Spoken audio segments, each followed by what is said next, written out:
Release ചെയ്യുന്നതിനും എല്ലാവരും തട്ടുന്നതല്ല.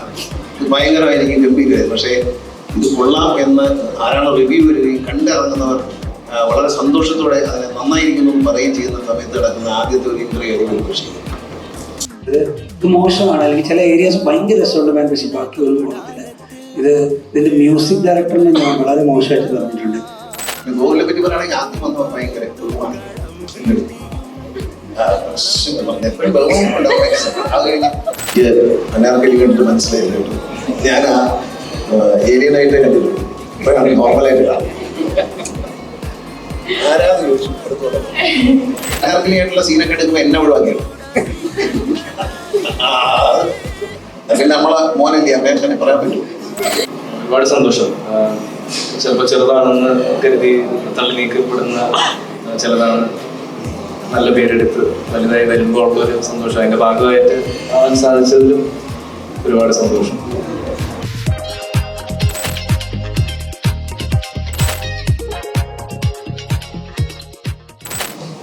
എല്ലാവർക്കും സ്വാഗതം. ഗഗനശാലി വളരെ കുറച്ച് കഥാപാത്രങ്ങളുമായി ന്യൂ ജനറേഷൻ ഇഷ്ടപ്പെടുന്ന എന്നാൽ പഴയകാല തമാശകളൊക്കെ ഉൾപ്പെടുന്ന ഒരു ഹ്യൂമറസ് ആയിട്ടുള്ള ഒരു സയൻസ് ഫിക്ഷനാണ്. കണ്ടിട്ടുള്ളവർക്കറിയാം, നമ്മളൊരു 2050 അതിനപ്പുറത്തേക്കും കേരളം എങ്ങനെയാകും, നമ്മൾ പാരിസ്ഥിതിയോടും കാണിക്കുന്ന പ്രശ്നങ്ങൾ, സമൂഹത്തിൻ്റെ പലതരത്തിലുള്ള സ്വഭാവങ്ങളൊക്കെ വെച്ചുകൊണ്ട് നമ്മളിങ്ങനൊരു ലോകത്തായിരിക്കും ഒരു പക്ഷെ ജീവിക്കുന്ന നമുക്ക് ഇത് തോന്നിയത്. എൻ്റെ അടുത്താണ് ഈ കഥ ആദ്യം പറയുന്നത്. ഞാനൊരു ദിവസം വീട്ടിലിരിക്കുമ്പോൾ ചന്തു എന്നെ വിളിച്ചിട്ട് പറഞ്ഞു, സാർ ഒരു കഥ പറയാനുണ്ട്, ഒന്ന് കേൾക്കുമെന്ന് ചോദിച്ചു. അപ്പൊ കഥ കേട്ടപ്പോൾ എനിക്ക് ഭയങ്കര ഇഷ്ടപ്പെട്ടു. കഥ കേട്ടപ്പോൾ തന്നെ എനിക്ക് ഇഷ്ടപ്പെട്ടു. വളരെ മനോഹരമായി പറഞ്ഞു, വളരെ കോസ്റ്റ് കുറച്ച് ചെയ്യാം എന്ന് പറഞ്ഞു. ഞാനും പ്രൊഡ്യൂസർമാരെ കിട്ടും എന്ന് പറഞ്ഞു, തപ്പിക്കൊണ്ട് നടക്കണം. അങ്ങനെ ചെയ്യുമ്പോഴാണ് പിന്നെ അജിത്ത് വിനായക ഒരു ദിവസം എൻ്റെ വീട്ടിൽ വന്നു. അപ്പൊ ഈ കഥ ഞാൻ അജിത്ത് വിനായക വേറെ പടം എടുക്കാൻ വേണ്ടി അഭിനയിക്കാൻ വേണ്ടി വിളിച്ചു.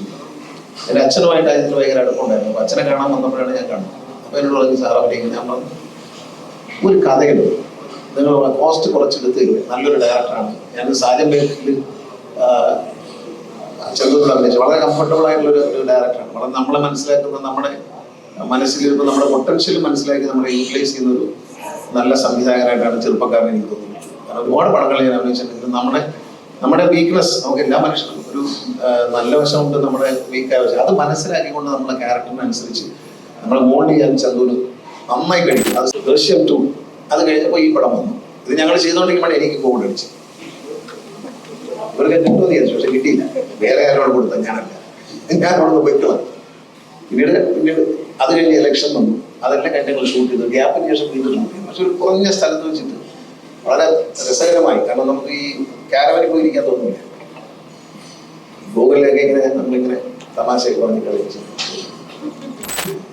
ഈ സ്ക്രിപ്റ്റ് ആദ്യം കേൾക്കുമ്പോ നമ്മള് ഒരുപാട് നാളെ കണ്ടിട്ടുള്ള ഒരു പെർഫോമർ ഗണേഷ് കുമാറുണ്ട്. അതായത് ഈ പറഞ്ഞ പോലെ ഹ്യൂമറും ഇമോഷൻസും എല്ലാം കൊണ്ട് ഭയങ്കര നമ്മളെ രസിപ്പിക്കുന്ന ഒരാള്. ആ പെർഫോമർ ആസ്പെക്ട് എപ്പോഴെങ്കിലും ഈ സിനിമ കേട്ടപ്പോ തോന്നിയിട്ടുണ്ട്? സ്ക്രിപ്റ്റ് കേട്ടപ്പോൾ, സിനിമയുടെ കഥ കേട്ടപ്പോൾ എനിക്ക് ഭയങ്കര ഇഷ്ടപ്പെട്ടു. സാറിനോട് സാറ് ഈ വേഷമാണ് ചെയ്യുന്നത്. വിക്ടറിനെ പറ്റി പറഞ്ഞപ്പോൾ എനിക്ക് ഇഷ്ടപ്പെട്ടു. ഞാൻ ചെയ്യണമെന്ന് ആഗ്രഹം തോന്നി, പക്ഷെ ആരോട് പറയാൻ. അപ്പൊ അങ്ങനെയാണ് ഈ അജിത്ത് വിനായക വരുന്നത്. അദ്ദേഹത്തോട് നമ്മൾ പറയും. അതിനുശേഷം എൻ്റെ ഈ സ്ക്രിപ്റ്റ് എഴുതിയിരിക്കുന്നത് ഇവർ രണ്ടും കൂടിയാണ്. ചന്തുവും എൻ്റെ സഹോദരിയുടെ മോനാണ് ശിവസായി. മാമൻ പോയ വഴിക്ക് സിനിമയിൽ പോകണമെന്ന് ആഗ്രഹിച്ചാണ്. പക്ഷെ ഞാനൊക്കെ സിനിമ വന്ന കാലത്ത് എൻ്റെ അച്ഛൻ അടിയേരി വരുന്നു, പഴുക്ക് പറയും. അച്ഛനും അമ്മയ്ക്ക് ഇഷ്ടമായിരുന്നു. ശിവനൊക്കെ അച്ഛനും അമ്മയ്ക്കും ഒക്കെ പിള്ളേരെ ഇപ്പോഴത്തെ ജനറേഷൻ മാറിയെന്നുള്ളതാണ്. അവരെയൊക്കെ പ്രോത്സാഹിപ്പിക്കുന്നത്. ഞാനൊക്കെ സിനിമയിലേക്ക് പോകുമ്പോൾ കളിയാക്കുമല്ലോ, സിനിമയിൽ പോയി എന്ന് പറയും. അങ്ങനെ നമ്മൾ യുദ്ധത്തിന് പോയി മരിച്ചതുപോലെ. പിന്നെ ഗോകുലിനെ പറ്റി പറയുകയാണെങ്കിൽ ആദ്യം വന്നവർ ഭയങ്കര ബഹുമാനം. എൻ്റെ എപ്പോഴും ബഹുമാനമുണ്ടാവും. അത് കഴിഞ്ഞ് ബഹുമാനത്തല്ല, സ്നേഹം. ഞാൻ സ്ഥിരമായിട്ട് ഞാനും അജുവും കൂടെ 2 ദിവസം വന്ന സീനുകൾ അനാർക്കലി പറഞ്ഞു. നിങ്ങളിങ്ങനെ പറഞ്ഞ് കളിയാണ്. പക്ഷെ അനാർക്കലി ആയിട്ടുള്ള സീനൊക്കെ എടുക്കുമ്പോൾ എന്നെ ഒഴിവാക്കിയാണ്. പിന്നെ നമ്മളെ മോനല്ലേ അമ്മയെ തന്നെ പറയാൻ പറ്റും. അവൻ എൻ്റെ അടുത്ത് കുറച്ച് ദിവസം കഴിക്കുമ്പോൾ പറഞ്ഞു, ഗണേഷ് മാമൻ ഉള്ളതുകൊണ്ടാണ് എനിക്ക് ഇത്ര ഫ്രീ ആയിട്ട് അഭിനയിക്കുന്നത്. കാരണം ഞാൻ എന്നെ കാണുന്നതിലൂടെ ആദ്യം അഭിനയിക്കാൻ വരുമ്പോൾ അവൻ്റെ അച്ഛനുണ്ട് അഭിനയിക്കുന്നതിൽ പേടിയായിരുന്നു. അവനെ പല പേരുടെ ജോലി ചെയ്തു. പക്ഷേ ഞാൻ നോക്കിയപ്പോൾ അവന് നല്ല ഹ്യൂമർ ചെയ്യാനുള്ള കഴിവുണ്ട്. ഞാൻ മുമ്പ് എന്നോട് ചോദിച്ച ചോദ്യമുണ്ട്, ഇത് നല്ലൊരു പെർഫോമിങ് ക്യാരക്ടർ ആര് തന്നു?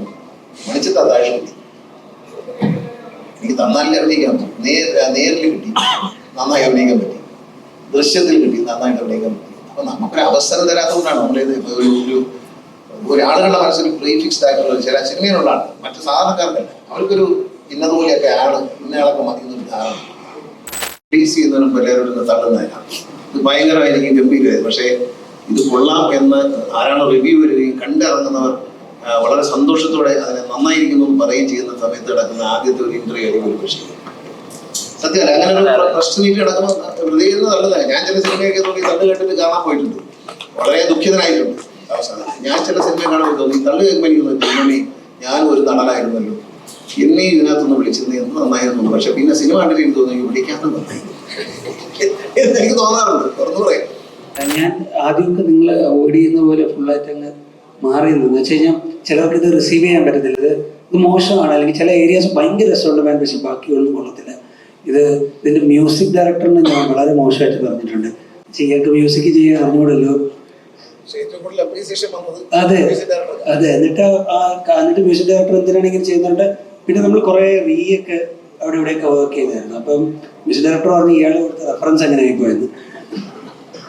അങ്ങനെ we started working on this not from scratch, പക്ഷെ വി ഓൾറെഡി ഹാഡ് മെറ്റീരിയൽ. ഇത് ഷൂട്ട് ചെയ്താലേ ഇങ്ങനത്തെ ഒരു സാധനത്തിന് എന്തൊക്കെ ചെയ്താലും ഇതിന് ബെറ്റർ ആക്കാൻ പറ്റത്തുള്ളൂ. അല്ലാതെ ഇതിന് ഷൂട്ട് ചെയ്തില്ലെങ്കിൽ then it's very tough to actually discover something very sharp from this mess.